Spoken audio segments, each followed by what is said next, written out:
ಲಕ್ಷ್ಮೀ ಬಾರಮ್ಮ ಬಾರಮ್ಮ ಲಕ್ಷ್ಮೀ ಬಾರಮ್ಮ.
ಆ ಮೆಟೀರಿಯಲ್ ಸ್ಯಾಂಪಲ್ನ ನೀವು ನಮಗೆ ಕಳಿಸ್ಕೊಡಿ, ನಮ್ಮ ಎಕ್ಸ್ಪರ್ಟ್ ಅದನ್ನು ಚೆಕ್ ಮಾಡ್ತಾರೆ. ಸರ್, ಇದು ಫಸ್ಟ್ ಟೈಮ್ ಆರ್ಡರ್ ಕೊಡ್ತಾ ಇರೋದಲ್ವಾ, ಸೊ ಪ್ರೊಸೀಜರ್ ಹಾಗಿದ್ದೇ ಇರುತ್ತೆ. Okay, please don't mind. ಒಂದೇ ಒಂದು ನಿಮಿಷ ಥ್ಯಾಂಕ್ ಯು. ಕೊಡಿ, ಇಲ್ಲಿ ಒಂದು ನಿಮಿಷ. ಅವನು ಶುಗರ್ ಫ್ರೀ ಮಾತ್ರೆ ಹಾಕಿದ್ದಾನೆ. ಅಲ್ಲ ರೀ, ಕೊಡಿ, ಇಲ್ಲಿ ಒಂದು ನಿಮಿಷ ಹೇಳ್ತೀನಿ. ಏನು ಒಂದಿಂದಲೇ 2 ಸರಿ ಕಾಫಿ ಕುಡಿಯೋದು ನೀವು? ಹಾ, ನಾನು ಕಾಫಿ ಕುಡಿದು ಅರ್ಧ ಗಂಟೆ ಆಯ್ತು ಗೊತ್ತಾ. ಬೆಳಗ್ಗೆ 1 ಕಪ್ಪು, ಸಾಯಂಕಾಲ 1 ಕಪ್ಪು ಅಷ್ಟೇ. ಅಲ್ಲ ಕಣೆ, ನನಗಿದ್ದಾಗೆ ನಿನಗೂ ಶುಗರ್ ಇದೆ, ನೀನ್ ಮಾತ್ರ ಕುಡಿಬೇಕು, ನಾನು ಕುಡಿಬಾರ್ದಾ? ಗಂಡಸ್ರ ಹಾಗೆಲ್ಲ ಕುಡಿಬಾರ್ದು, ಹೆಂಗಸರು ಕುಡಿಬಹುದು. ನೋಡಮ್ಮ, ನೀನಾದ್ರು ಸ್ವಲ್ಪ ಹೇಳು. ನೀವಿಬ್ರು ಜಗಳ ಆಡ್ಬೇಡಿ, ಕಾಫಿ ನಾನು ಕುಡಿತೀನಿ, ಕೊಡು. ನೀರೇ ಶುಗರ್ ಫ್ರೀ. ಯಾರಪ್ಪ ಇದು? ಹಲೋ, ಹಾ ಹೇಳು ಸಿದ್ಧಾರ್ಥ್, ಹೇಳು, ಪರವಾಗಿಲ್ಲ.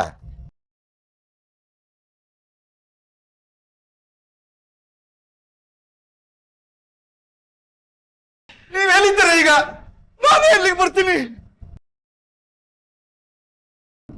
ಏನಾಯ್ತಪ್ಪ?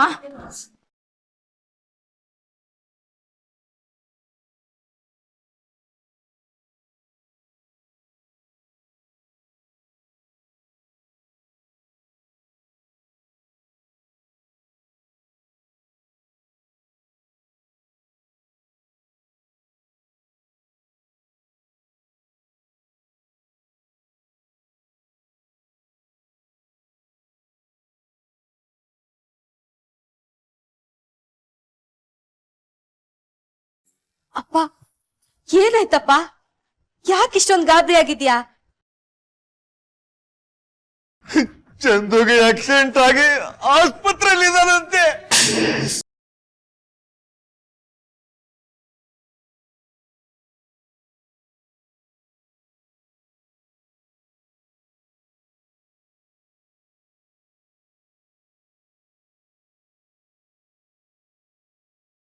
ಚಂದು ಆಕ್ಸಿಡೆಂಟಾ? ಎಲ್ಲಿ, ಯಾವಾಗ? ಅಪ್ಪ, ಸಿದ್ಧಾರ್ಥನೇ ಫೋನ್ ಮಾಡಿದ್ದು, ಸರಿಯಾಗಿ ಕೇಳಿಸ್ಕೊಂಡ್ಯಾ?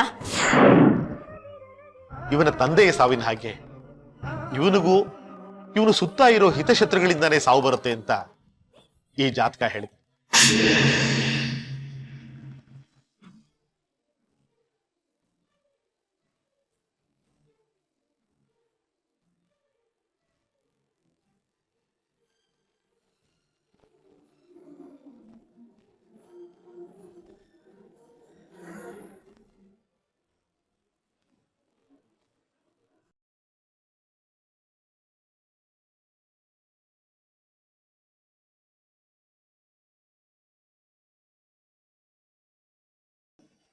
ಇದು ಹೇಗಾಯ್ತು ಚಂದನ್? ಆಕ್ಸಿಡೆಂಟ್ ಆದಾಗ ನಿಮ್ಮ ಜೊತೆ ಯಾರೂ ಇರಲಿಲ್ವಾ? ಇಲ್ಲ ಡಾಕ್ಟರ್, ಆ್ಯಸ್ ಯೂಶುವಲ್ ಪಾರ್ಕಿಂಗ್ ಲಾಟಲ್ಲಿ ಪಾರ್ಕ್ ಮಾಡಿ ನಾನು ನಡ್ಕೊಂಡು ಹೋಗ್ತಾ ಇದ್ದೆ. ಆಫೀಸ್ ಕೆಲಸದ ಯೋಚನೆ ಇತ್ತು ತುಂಬ. ಆಪೋಸಿಟ್ ಸೈಡಿಂದ ಯಾವುದೋ ಒಂದು ಕಾರ್ ಬಂತು. ಏನು ಅಂತ ನೋಡೋಷ್ಟರಲ್ಲಿ ನಾನು ಸೈಡಲ್ಲಿ ಬಿದ್ದಿದ್ದೆ. ಹೇಗಾಯಿತು ಏನೂ ಗೊತ್ತಿಲ್ಲ ಡಾಕ್ಟರ್. ಆ್ಯಂಡ್ ಇಲ್ಲಿಗೆ ನನ್ನನ್ನು ಯಾರು ಕರ್ಕೊಂಬಂದ್ರು ಅದು ಗೊತ್ತಿಲ್ಲ. ಹಾಂ, ಗಾಬರಿ ಆಗುವಂಥದ್ದೇನೂ ಇಲ್ಲ. 4-5 ದಿವಸ ರೆಸ್ಟ್ ಬೇಕಾಗುತ್ತೆ. ನೋಡಿ, ನಾನು ಕೊಡೋ ಮೆಡಿಸಿನ್ ನೀವು ತಗೊಳ್ಳಿ. ಆದರೆ ನಾನು ಕೊಡೋ ಮೆಡಿಸಿನ್ನು ನಿಮ್ಮನ್ನ ಹೆಚ್ಚಾಗಿ ಹಾಸಿಗೆ ಮೇಲೆ ಮಲಗಿಸಿರುತ್ತೆ. 4-5 ಡೇಸ್ ಡಾಕ್ಟರ್, ನನಗೆ ತುಂಬ ಕೆಲಸ ಇದೆ. ನೀವು ಹೀಗೆ ನಿದ್ದೆ ಮಾತ್ರೆ ಕೊಟ್ಬಿಟ್ಟು ಮಲಗಿಸ್ಬಿಟ್ರೆ ಹೇಗೆ? ನೋಡಿ, ನೀವು ಹುಷಾರಾಗಬೇಕು ಅಂದರೆ ನಾನು ಕೊಡೋ ಮೆಡಿಸಿನ್ ತಗೊಳ್ಳೇಬೇಕು. ಹಾಗೆ ನಿಮಗೆ ರೆಸ್ಟ್ ಕೂಡ ಅಗತ್ಯ ಇದೆ. ಡಾಕ್ಟರ್, ನಾನು ಹೇಳ್ತೀನಿ ಬಿಡಿ. ಚಂದನ್, ಆರೋಗ್ಯದ ಬಗ್ಗೆ ಗಮನ ಹರಿಸು. ಆಫೀಸ್ ಕೆಲಸ ನೋಡೋಕೆ ನಾನಿಲ್ವಾ? ಡಾಕ್ಟ್ರ್ ಏನು ಹೇಳ್ತಾರೋ ಅದನ್ನು ಮಾತ್ರ ಕೇಳು, ಓಕೆನಾ?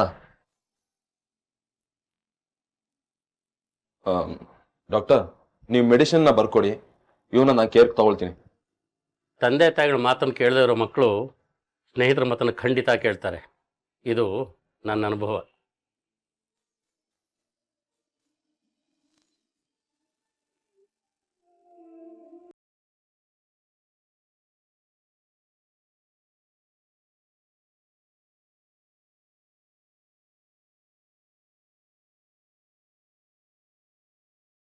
ಅಮ್ಮ, ಯಾರ ಕಾರಣಕ್ಕೋ ಯಾವ ಕಾರಣಕ್ಕೋ ಈ ಮನೆ ನೆಮ್ಮದಿ ಎಲ್ಲ ಹಾಳಾಗೋಗಿದೆ.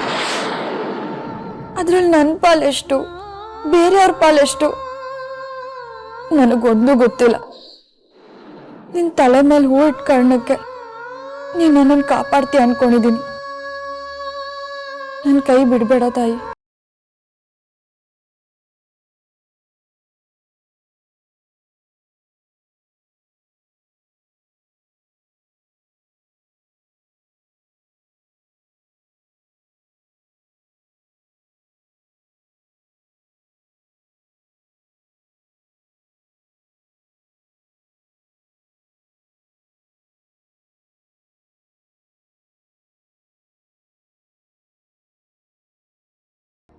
ಮಾಡೋ ತಪ್ಪೆಲ್ಲ ಮಾಡಿಬಿಟ್ಟು ದೇವ್ರ ಮುಂದೆ ಹೇಳ್ಕೊಂಡ್ರೆ ಏನು ಪ್ರಯೋಜನ? ನಮ್ಮ ಅಕ್ಕನ ಮನೆಯಲ್ಲಿದ್ದಾಗ ಅವಳ ಮನೆನ ಹಾಳು ಮಾಡಿದೆ. ಈಗ ಇಲ್ಲಿ ಇನ್ಯಾವ ನಾಟಕ ಮಾಡಿ ನಮ್ಮ ಮನೆನ ಹಾಳು ಮಾಡಬೇಕು ಅಂತಿದ್ಯಾ?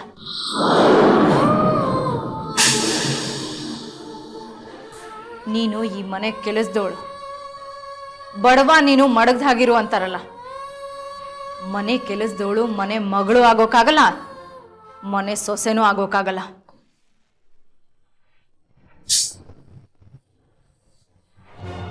ನಿನಗೂ ಚಂದುಗೂ ಏನೇ ಸಂಬಂಧ? ನೀನು ಹೊರಗಡೆ ಹಾಕಿದ್ಯಲ್ಲ ರಂಗೋಲಿ, ಅದನ್ನ ಯಾರು ಬೇಕಾದ್ರೂ ತುಳಿಬಹುದು, ಅದು ಯಾವಾಗ ಬೇಕಾದ್ರೂ ಅಳಿಸ್ ಹೋಗ್ಬಹುದು. ಜ್ಞಾಪಕ ಇರಲಿ.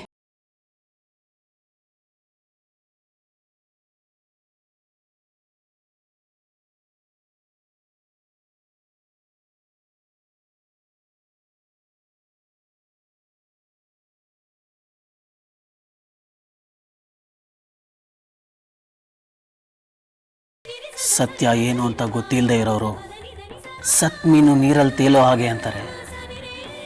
ಹೆಂಡತಿ ಗಂಡನ ಬಗ್ಗೆ ಹೇಗೆ ಯೋಚನೆ ಮಾಡ್ತಾರೆ ಅಂತ ಗಂಡನೇ ಇಲ್ಲದೆ ಇರೋರಿಗೆ ಹೇಗೆ ಗೊತ್ತಾಗುತ್ತೆ?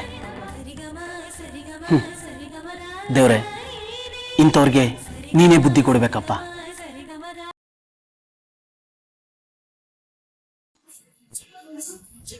ಮಾವ, ನಾನೇ ಒಂದ್ ಹೆಜ್ಜೆ ಆಸ್ಪತ್ರೆಗೆ ಹೋಗಿ ಬರ್ತೀನಿ. ನಿನ್ನ ಆತಂಕ ನನಗೆ ಅರ್ಥ ಆಗುತ್ತಮ್ಮ. ನಾನು ಸಿದ್ದುಗೆ ಹೇಳಿದೆ ನಾವು ಆಸ್ಪತ್ರೆಗೆ ಬರ್ತೀವಿ ಅಂತ, ಆದ್ರೆ ಅವನು ಗಾಬರಿ ಆಗುವಂಥದ್ದು ಏನೂ ಆಗಿಲ್ಲ, ನಾವೇ ಬರ್ತಾ ಇದ್ದೀವಿ ಅಂತ ಹೇಳಿದ್ನಮ್ಮ. ನನ್ಗೆ ಇಲ್ಲಿ ಒಂದೊಂದು ಕ್ಷಣನೂ ಒಂದೊಂದು ಯುಗದ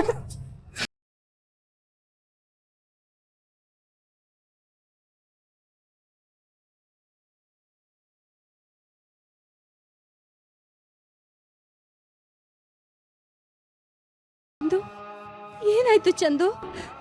ಏನಿಲ್ಲ ಅತ್ತೆ, ಒಂದು ಸಣ್ಣ ಆಕ್ಸಿಡೆಂಟ್ ಅಷ್ಟೇ. ಅಮ್ಮ ಯಾಕೆ ಹೇಳೋದು? ನೀನು ಎದುರುಗಡೆನೆ ನಿಂತಿಲ್ವಾ ನಾನು? ತಾತ, ಅಜ್ಜಿ, ಅಳದ್ ನಿಲ್ಸಿ, ನಾನು ಆರಾಮಾಗೇ ಇದ್ದೀನಿ. ಇದೆಲ್ಲ ಹೇಗಾಯ್ತು ಚಂದು? ಒಂದು ಗೊತ್ತಿಲ್ಲ ಕುಂದತ್ತೆ, ಹೇಗಾಯ್ತು ಅಂತ ಏನು ಗೊತ್ತಾಗ್ಲಿಲ್ಲ.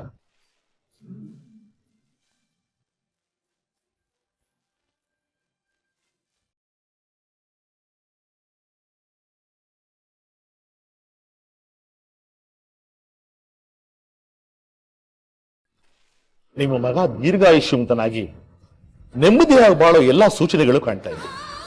ಆದರೆ ಮೃತ್ಯು ಕಂಟಕ ಒಂದು ಅಡ್ಡ ಬರ್ತಾ ಇದೆಯಲ್ಲ ತಾಯಿ.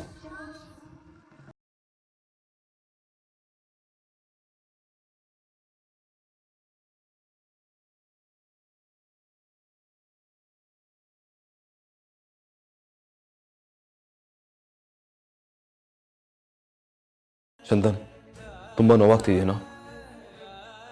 ಪೇನ್ ಕಿಲ್ಲರ್ಸ್ ಕೊಟ್ಟಿರಲ್ಲ, ಅಷ್ಟು ನೋವು ಕಾಣ್ತಿಲ್ಲ. ಅಮ್ಮ ಆಯಾಸ ಆಗ್ತಿದೆ ಅನಿಸ್ತು. ಸರಿ, ನೀ ರೆಸ್ಟ್ ತಗೋ, ನಾನು ಹೋಗಿ ಮೆಡಿಸಿನ್ ತರ್ತೀನಿ. ಹಾಂ?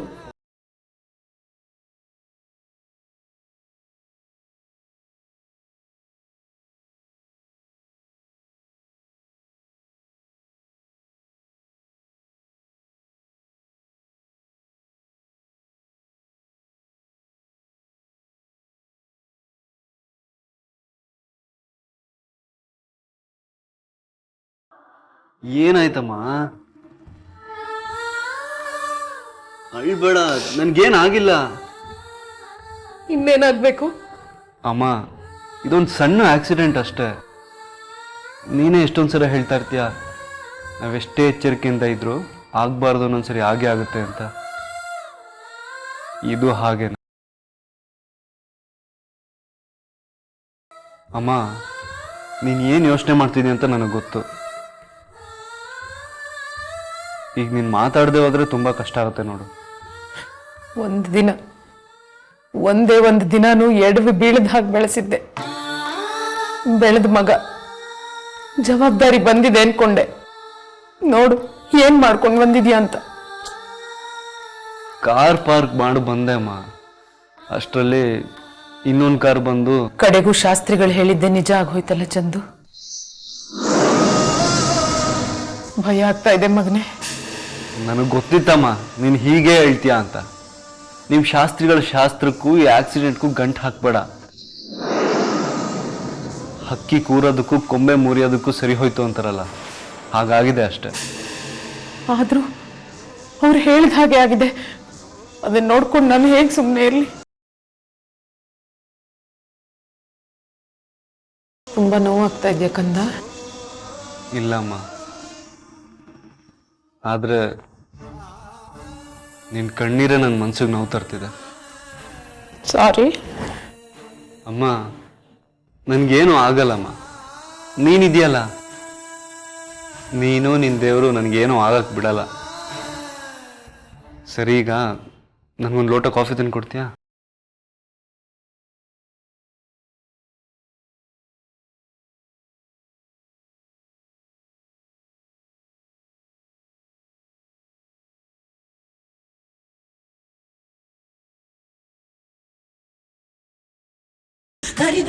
ಶಾಸ್ತ್ರಿಗಳು ಇನ್ನೊಂದು ಮಾತು ಹೇಳಿದ್ರು. ತಾಯಿಯಾಗಿ ಇಷ್ಟು ವರ್ಷ ನೀವು ನಿಮ್ಮ ಮಗನ್ನ ಕಾಪಾಡ್ಕೊಂಡಿದ್ದೀರಾ. ನೀವು ಮಾಡೋ ಕೆಲಸ ಇನ್ನೇನಿಲ್ಲ. ಇನ್ ಮುಂದೆ ಅವನನ್ನ ಕಾಪಾಡ್ಕೋಬೇಕಾಗಿರೋದು ಅವನ್ನ ಮದ್ವೆ ಮಾಡ್ಕೊಂಡವಳು ಅಂತ. ಇನ್ ಮುಂದೆ ನಿನ್ ಜವಾಬ್ದಾರಿ ನೀನ್ ಮದ್ವೆ ಮಾಡ್ಕೊಂಡವಳು.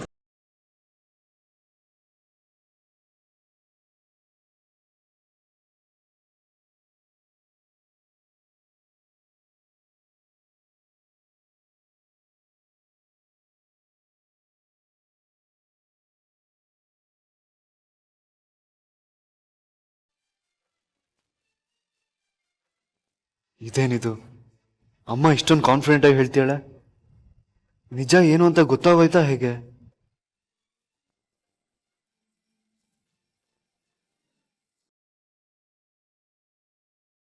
ಇದೆಂಥ ಧರ್ಮ ಸಂಕಟ, ಇದೆಂಥ ಸತ್ವ ಪರೀಕ್ಷೆ. ನನಗೆ ಅರ್ಥನೇ ಆಗ್ತಾ ಇಲ್ಲ.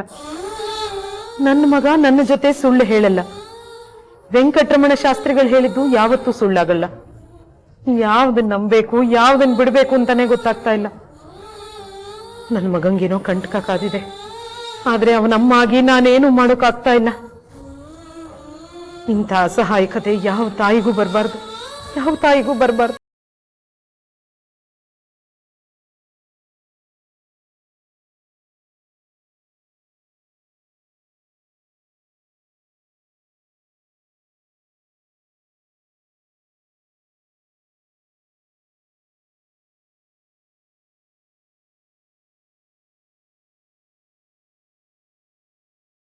ಅವ್ವ, ಏನೋ ಯೋಚನೆ ಮಾಡ್ತಿದ್ದಂಗಿದೆ.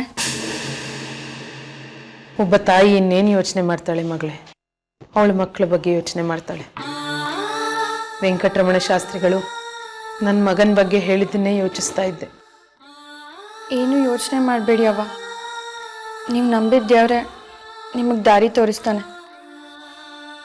ನನ್ನ ಮಗನ ಕಂಟಕ ದೂರ ಆಗೋಕೆ ನಾನು ಏನು ಬೇಕಾದರೂ ಮಾಡೋಕೆ ತಯಾರು ಮಗಳೇ.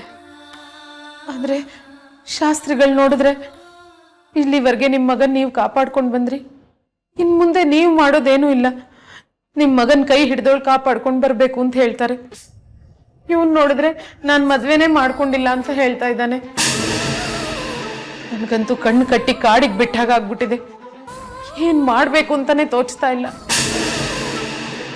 ಅವ್ವ, ಬದುಕಕ್ಕೆ ಒಂದು ಬಾಗಿಲು ಮುಚ್ಚಿದ್ರೆ ಆ ದೇವ್ರು 1000 ಬಾಗಿಲು ತೆಗಿತಾರೆ ಅಂತ ದಾತಮ್ಮ ಹೇಳ್ತಿತ್ತು. ಅವ್ರು ಹೋದ್ಮೇಲೆ ನನಗೆ ಬದುಕಕ್ಕೆ ಯಾವ ಕಾರಣನೂ ಇರಲಿಲ್ಲ ಚಿನ್ನು. ಇಲ್ಲಿವರೆಗೆ ನಾನು ಜೀವ ಹಿಡ್ಕೊಂಡಿದ್ದೀನಿ ಅಂದರೆ ಅದಕ್ಕೆ ಒಂದೇ ಕಾರಣ, ನನ್ನ ಮಗ. ಅವನೇ ನನ್ನ ಪ್ರಪಂಚ, ಅವನೇ ನನ್ನ ಸರ್ವಸ್ವ.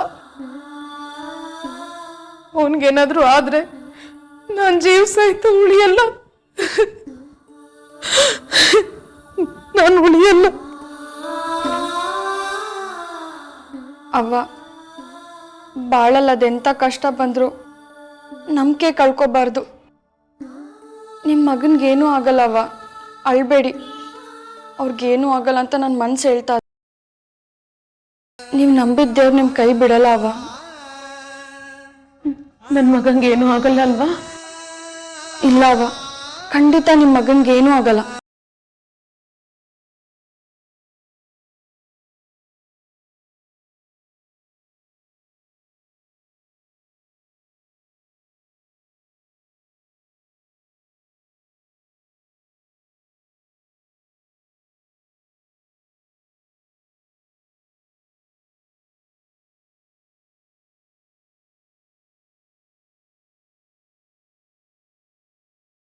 ಇಲ್ಲಿವರೆಗೆ ನಾನು ಜೀವ ಹಿಡ್ಕೊಂಡಿದ್ದೀನಿ ಅಂದರೆ ಅದಕ್ಕೆ ಒಂದೇ ಕಾರಣ, ನನ್ನ ಮಗ.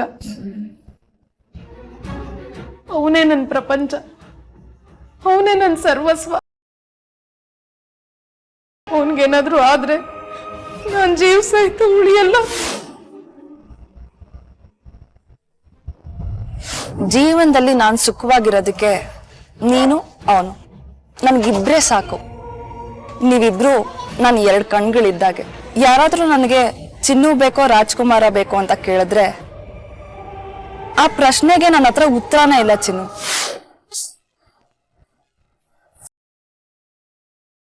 ಅವ್ರು ನನ್ನ ನರ್ಕದಿಂದ ಕಾಪಾಡಿದ್ರು. ಅಕ್ಕ ನನ್ನ ಜೀವ ಉಳಿಸಿದ್ಲು. ಅವ್ವ ನನ್ನನ್ನು ಮಗಳಿಗಿಂತ ಹೆಚ್ಚಾಗಿ ನೋಡ್ಕೊಂಡ್ಲು. ನನ್ನ ಗಂಡನ್ಗೇನಾದ್ರೂ ಆದರೆ ಈ 3 ಜನದ ಜೀವನನೂ ಹಾಳಾಗೋಗುತ್ತೆ. ಈ ಮನೆ ಋಣ ಸಂದಾಯ ಮಾಡಬೇಕು ಅಂದರೆ ನನ್ನ ಗಂಡನ್ನ ಮೃತ್ಯು ಕಂಟಕದಿಂದ ಪಾರು ಮಾಡಬೇಕು. ಇಲ್ಲ, ಈ ಮನೆ ಬಿಟ್ಟು ಹೋಗೋದ್ರಿಂದ ಯಾವ ಸಮಸ್ಯೆನೂ ಬಗೆಹರಿಯಲ್ಲ. ಸಮಸ್ಯೆ ಎಲ್ಲ ಬಗೆಹರಿಬೇಕು ಅಂದರೆ ನಾನು ಈ ಮನೆಯಲ್ಲೇ ಇರಬೇಕು. ಬೇರೆ ಯಾವ ದಾರಿನೂ ಇಲ್ಲ. ನನ್ನ ಮಾಂಗಲ್ಯ ಭಾಗ್ಯ ಉಳಿಬೇಕು ಅಂದರೆ, ಇವರೆಲ್ಲರ ಸಂತೋಷ ಉಳಿಬೇಕು ಅಂದರೆ ನಾನು ಈ ಮನೆಯಾಗೆ ಇರಬೇಕು. ಹೌದು, ನಾನು ಈ ಮನೆಯಾಗೆ ಇರಬೇಕು.